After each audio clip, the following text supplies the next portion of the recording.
ఇప్పుడు రాష్ట్రంలో సంచలనం రేపుతున్నటువంటి డ్రగ్స్ కేసు ప్రభుత్వానికి సంబంధం అని చెప్పి టీడీపీ ప్రభుత్వం జగన్కి సంబంధం లేదు. ఇదంతా ప్రతిపక్షాల కుట్ర. నిజం నిలకడ మీద బయటపడుతుంది. యథార్థంగా జగన్కి సంబంధం. జగన్కు మంచోడు. ఆయన చెడ్డవాడైతే జనానికి ఇన్ని మంచి పనులు చేయడు. స్కూళ్ళకి వెళ్ళి చూడండి అయ్యా, రాష్ట్ర భవిష్యత్తు పాఠశాలల్లో ఉంది. పాఠశాల విద్యార్థులను బయట తీసుకొస్తున్నారు. రేపు పొద్దున వాళ్ళే నేటి బాలలే రేపటి పౌరులు. ఇంతవరకు ఏ గవర్నమెంట్ ఆ పనులు చేయలేదు. ఇవాళ ఈ జగన్ చేస్తున్నారు కాబట్టి మళ్ళీ జగనే రావాలి. మరి మత్తు పదార్థాలు పంచి జనాలు పాడు చేస్తున్నాడు అని చెప్పని ప్రతిపక్షాలు ఆరోపిస్తారు. ఏమయ్యా, ఇక ఆయనకి ఏం దారి లేదు. అప్పుడు ఎన్టీ రామారావున లక్ష్మీపార్వతి అడ్డం పెట్టుకుని పరదించాడు.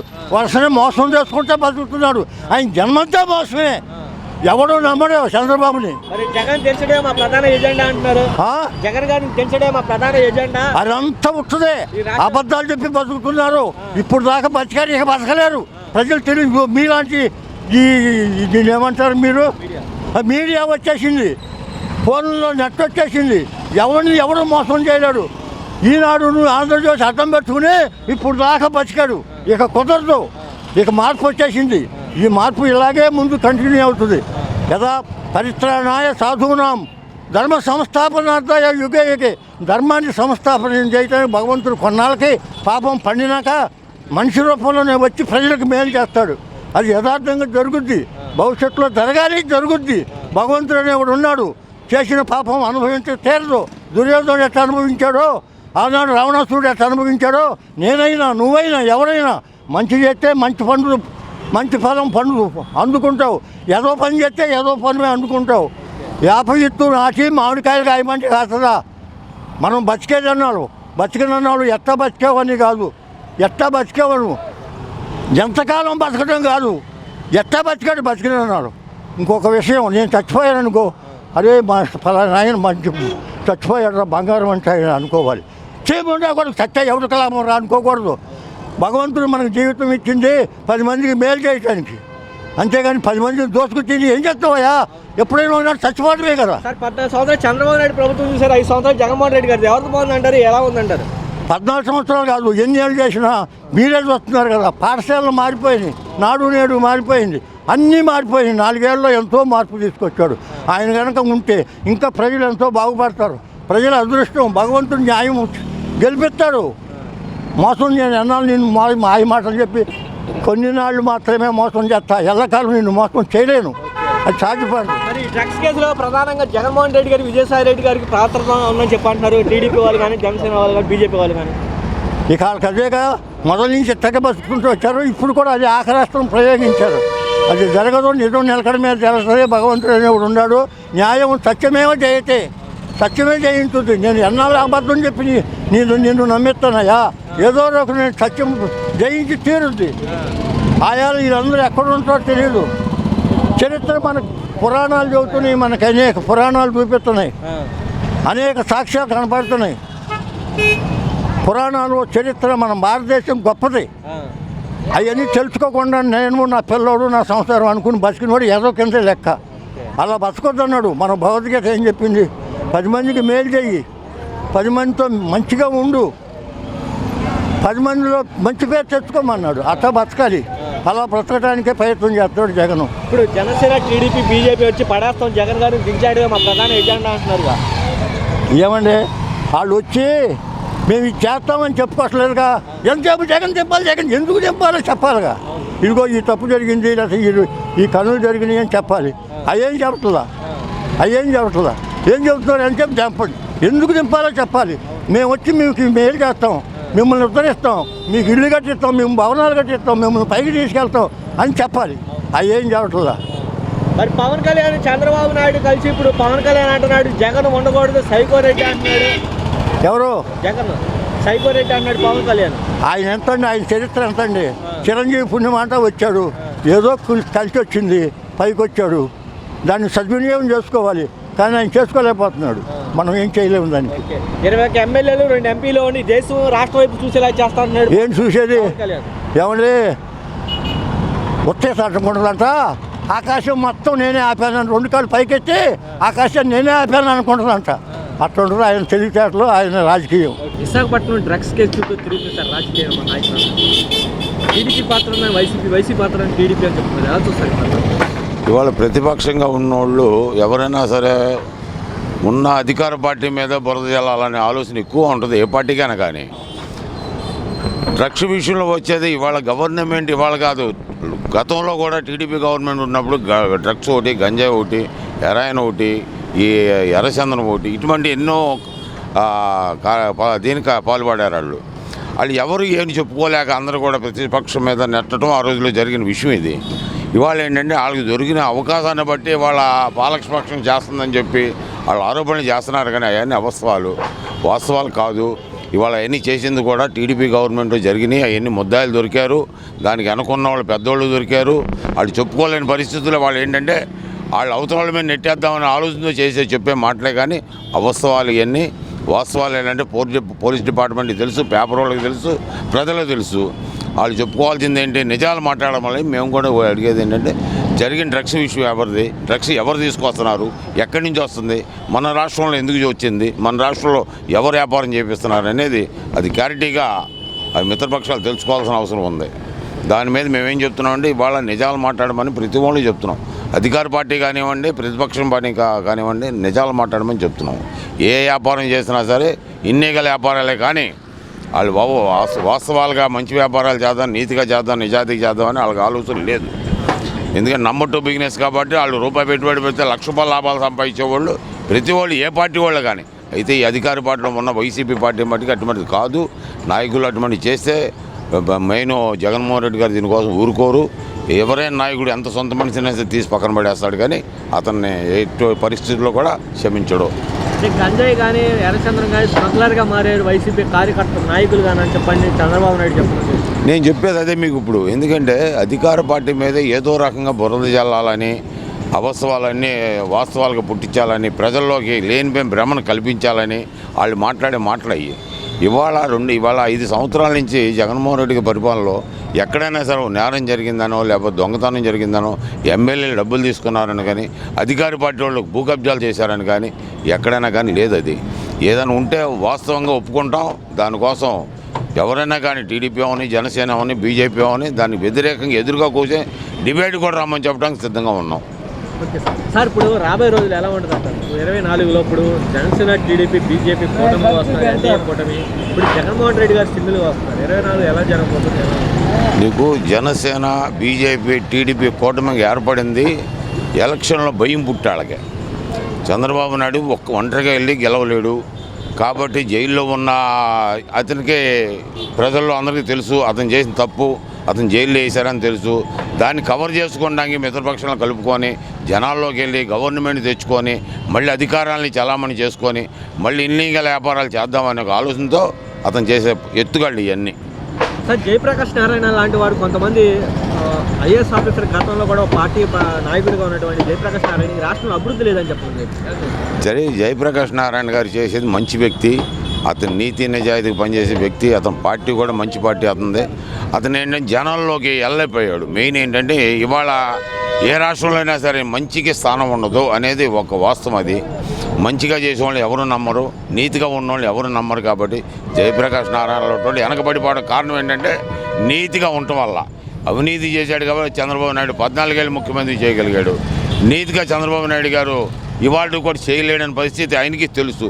కాబట్టి మిత్రపక్షాలను కలుపుకొని ఈ రాష్ట్రంలో మళ్ళీ అధికారం సాధిద్దామని ఒక ఆలోచనతో అతను చేసే ఎత్తుగాళ్ళు, కానీ ప్రజలను నమ్మే పరిస్థితులు లేరు. రాష్ట్రం అభివృద్ధి లేదని చెప్పారు. అభివృద్ధి లేదు అని చెప్పడానికి ఆయన ఎవరు? ఆయన చూస్తలేదా? అతను చూస్తున్నాడుగా. అతను చేసింది ఏంటి, ఇతను చేసింది ఏంటి అని అతను తెలియదా? ప్రజలకు తెలియదా? అభివృద్ధి లేదని రమ్మని డిబేట్లో రమ్మండి, చంద్రబాబు నాయుడు రమ్మండి. గతంలో అదే జయప్రకాష్ నారాయణ స్కూల్స్ బాగున్నాయి, డెవలప్మెంట్ బాగుందని చెప్పిన వ్యక్తి వాళ్ళ అండర్స్టాండింగ్ ప్రకారం అదే శాంతి భద్రత లోపం ఉంది ఈ రాష్ట్రంలో చెప్పడం. నేను అదే చెప్తున్నాను. అతను కూడా నీతిగా వెళ్ళాడు కాబట్టి వెనకబడిపోయి ఉన్నాడు. అతను కూడా అవినీతిగోలో అబద్ధాలు ఆడుతూనే మళ్ళీ పైకొద్దాని ఆలోచనతో మాట్లాడుతున్నాడు. కానీ జయప్రకాష్ నారాయణ గారు మాట్లాడేది కూడా కరెక్ట్ కాదు. ఎక్కడ అభివృద్ధి లేదనేది ప్రజలకు తెలుసు, అందరికీ తెలిసిన విషయమే. ప్రజలు దానికి తీర్పు కూడా చెప్తారు. సార్, పవన్ కళ్యాణ్ నాకు 21 ఎమ్మెల్యేలు 2 ఎంపీ సీట్లు ఇవ్వండి, రాష్ట్రం వైపు దేశం మొత్తం చూసేలా చేస్తానని చెప్పారంటాడు. పవన్ కళ్యాణ్కి ఎందుకంటే రాజకీయం సినిమాలు చేసుకోక ఇవ్వండి. 170 స్థానాల్లో పవన్ కళ్యాణ్ పోటీ చేయడానికి ఒక పార్టీ పెట్టి చంద్రబాబు నాయుడు చేతిలో కీలుబొమ్మలాగా ఆడుతూ అతను ఇచ్చిన 24 నుంచి 21కి వచ్చాడు. ఆ 21లో కూడా చంద్రబాబు నాయుడు చెప్పిన సీట్లే అతనికి ఇవ్వడం జరుగుతుంది. అతనుకున్న కార్యకర్తలు కానీ ఎవరైనా కానీ ఎదురు తిరిగే పరిస్థితిలో ఉన్నాడు. రాబోయే రోజుల్లో పవన్ కళ్యాణ్ పార్టీ ఉండదు, చంద్రబాబు నాయుడు పార్టీ ఉండదని మా యొక్క ఒపీనియన్. సార్ ఇప్పుడు మరి ప్రధాన ఎజెండా నాకు ఈ రాష్ట్రంలో జగన్ గెలిచడమే నా ఎజెండా అంటున్నాడు పవన్ కళ్యాణ్. అతను కాదు, అతను ఎవరు చెప్పడం, ప్రజలు చెప్పాలి ఆ విషయం. ప్రజలకు ఇష్టం లేకపోతే దింపేయడానికి ప్రజలే ముఖ్య కారణం. పవన్ కళ్యాణ్ చెప్పాడు, చంద్రబాబు నాయుడు చెప్పాడు, బీజేపీ వాళ్ళు చెప్పాడు. అది నమ్మసక్కే మాట కాదు. అది ఏదైనా సరే ఏ నాయకుడినైనా ఎన్నుకోవాలని ప్రజలే ఎన్నుకోవాలి, ప్రజలే దింపాలి. అంతవరకే కానీ వీళ్ళు చెప్తే దింపేయటం లేదా వీళ్ళు చెప్తే ప్రజలు ఓటైపోవటం ఉండదు. ప్రజలు నమ్మకం కలిగితే ఓటేస్తారు. దాన్ని నీతిగా ఉంటేనే ప్రజలందరూ ఆచరిస్తారనేది మా నమ్మకం. సార్ ఇప్పుడు తాజా రాజకీయాల్లో రాబోయే రోజులు ఎలా ఉండబోతుంటారు? 24లో రాబోయే రోజుల్లో ప్రజలందరూ కూడా పేదవాడు కూడా గొప్పవాడు అయ్యే అవకాశాలు ఎక్కువగా ఉన్నాయి. జగన్మోహన్ రెడ్డి ఇచ్చిన పథకాలన్నీ 199 పథకాలన్నీ ఇవ్వడం జరిగింది. ప్రజలు ఎవరైనా సరే మంచి చేసామని కోరుకుంటారని ప్రజలందరూ అనుకుంటున్నారు. రాబోయే రోజుల్లో ప్రజలు కూడా అందరినీ జగన్మోహన్ రెడ్డిని ఆశీర్వదిస్తారని చెప్పి మా అందరూ కూడా అభిప్రాయం. అది చంద్రబాబు నాయుడు 6 గ్యారెంటీలు ఇస్తామని చెప్పంటున్నాడు. ఏమంటే ఇవాళ తెలంగాణలో రేవంత్ రెడ్డి గారు 6 గ్యారెంటీలు గవర్నమెంట్ ఫామ్ చేసుకున్నాడు. అలాగే రేవంత్ రెడ్డి ఎవరు చంద్రబాబు నాయుడు శిష్యుడే కదా, ఆయన కూడా చెప్పుకుంటే ప్రజలు నమ్ముతారని చెప్పి ఒక దీంతో వెళ్తున్నాడు. కానీ అది జరగని పని, అదంతా వాస్తవం కాదు. నెక్స్ట్ కేసు ప్రభుత్వానికి ఉందని ప్రభుత్వంలో ప్రతిపక్షాలు అంటారు, ప్రతిపక్షాల పాత్ర ఉందని చెప్పి ప్రభుత్వం అంటారు. దేనికండి?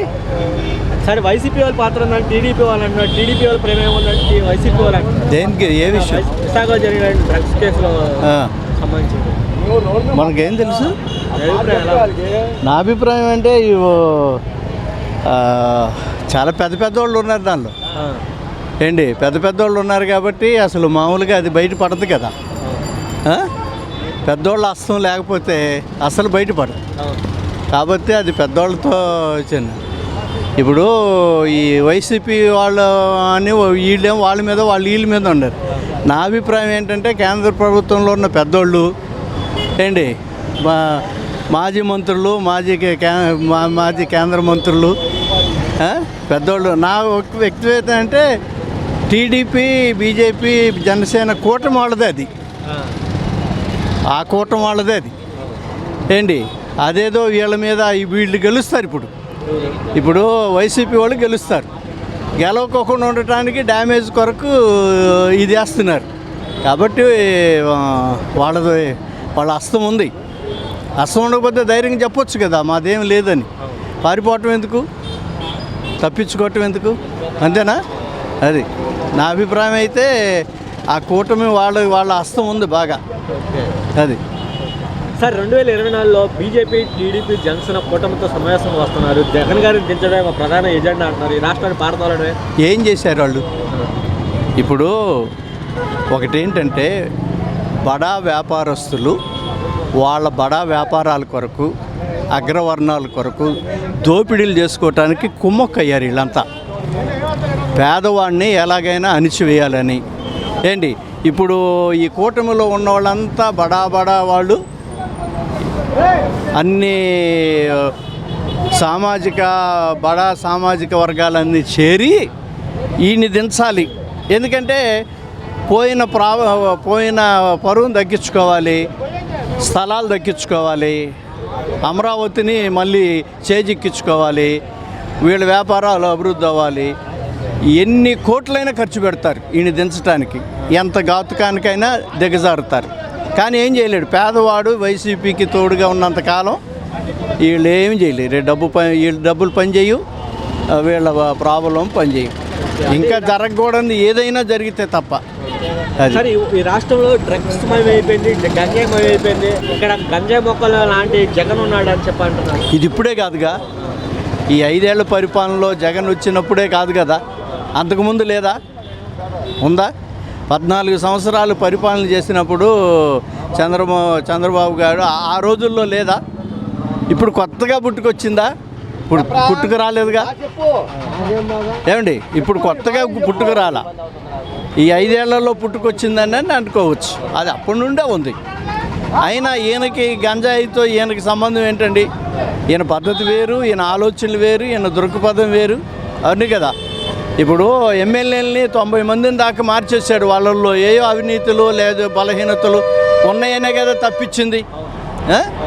అది సార్ అక్కడ చలని కాగితం కానీ చిత్తి కాగితం ఇక్కడ ఎలా చెలుగుతున్నారు, అదే పని మరి చంద్రబాబు నాయుడు గారు కూడా చేశారు. ఎలా చూస్తారు ఈ పని? ఏం చేస్తాం, తప్పదు. రాజకీయాల్లో మనమంతా ప్రేక్షకులమే మనం. ఏంటి వాళ్ళు మళ్ళీ ఒకటవుతారు, అది చేస్తూ ఉంటారు, వాళ్ళతో ఏం చేయలేం. అది సార్ గతంలో ఇప్పుడు మోడీ గారిని విభేదించి మళ్ళీ అదే మోడీ గారిని స్వాగతిస్తాము ఎన్డీఏ ప్రభుత్వం. ఎందుకంటే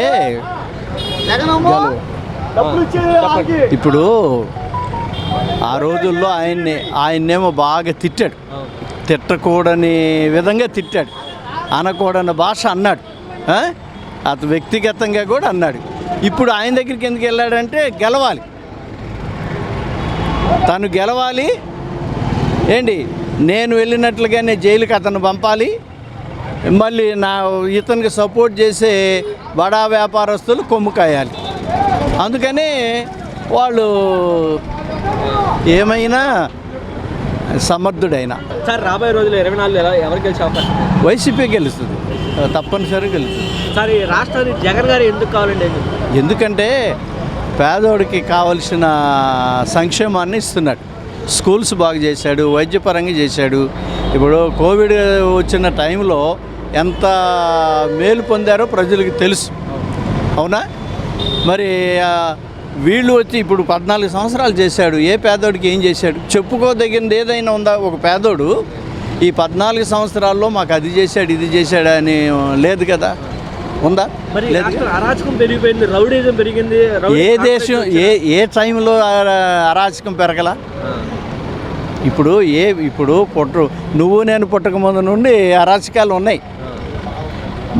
మతం ఎప్పుడైతే వచ్చిందో, కులం ఎప్పుడైతే వచ్చిందో అరాచకాలు మొదలవుతాయి. ఓకేనా సార్? గతంలో అదే టీడీపీకి సపోర్ట్ చేసి ఎమ్మెల్సీ ఎలక్షన్లో శ్రీదేవి గారు, ఉండవల్లి శ్రీదేవి గారు, కానీ ఇప్పుడు ఆవిడకి టికెట్ ఇవ్వలేదు. కానీ నేను ట్వీట్ చేశాను, వెన్నుపోటు పొడిచాడు అనే విధంగా. మనకు తెలియదండి అది, ఎందుకంటే ఆమె చేసుకున్న స్వయంకృప అపరాధం. ఆమె చేసుకున్న స్వయంకృప అపరాధం, అంతకంటే ఏం లేదు. గతంలో 23 మంది ఎమ్మెల్యేలు కొన్నాడు, ఆ 23లో సగం మందికి టికెట్లు ఇవ్వలేదు చంద్రబాబు నాయుడు. ఏ విధంగా చూస్తారు? అది ఆయన రాజకీయ చాణక్యత. అది ఇప్పుడు చంద్రబాబుకున్న తెలివితేటలు, చాణక్య నీతి ఎవరికి లేదు రాజకీయాల్లో. అది ఎవరికి వేస్తే బాగుండు అనుకుంటున్నారు? ఏమి అతనే పర్వాలేదు అనిపిస్తుంది. ఎవరు? ఆ పవన్ వేస్ట్, చంద్రబాబు వేస్ట్. వాళ్ళు బీజేపీలో కలుస్తున్నారు, నాకు ఇష్టం లేదు. ఎందుకండి? నువ్వు అచ్చమైన మొగోడు అయితే ఇన్నాళ్ళు పరిపాలన చేసావు, నువ్వు నుంచో. నిన్ను ఈడి అని ఎందుకు కలుపుకోవటం? చంద్రబాబు ఇంతమందిని ఎందుకు కలుపుకోవటం? నువ్వు 10 సంవత్సరాలు పరిపాలన చేసినవాడు, నీవు ఉండాలి. వీళ్ళందరూ ఎందుకు నీకు? నువ్వు మొగోడువేగా, నువ్వు చేయగలవుగా, నీకు సమర్థత ఉంది కదా, మరి వీళ్ళందరూ ఎందుకు నీకు? మరి జగన్ గారిని దించడే మా ప్రధాన ఎజెండా అంటున్నారు. మేము ఏం చేసాం చెప్పకుండా, 14 సంవత్సరాలు చంద్రబాబు నాయుడు ఏం చేసి చెప్పకుండా ఎలా చూస్తారు? ఏమో నాన్న, నేను పిచ్చి మాటలు మాట్లాడకూడదు పెద్దదాన్ని, కానీ జనాలకి వాళ్ళ విజ్ఞత ఎలా ఉంటే అలా చేస్తారు.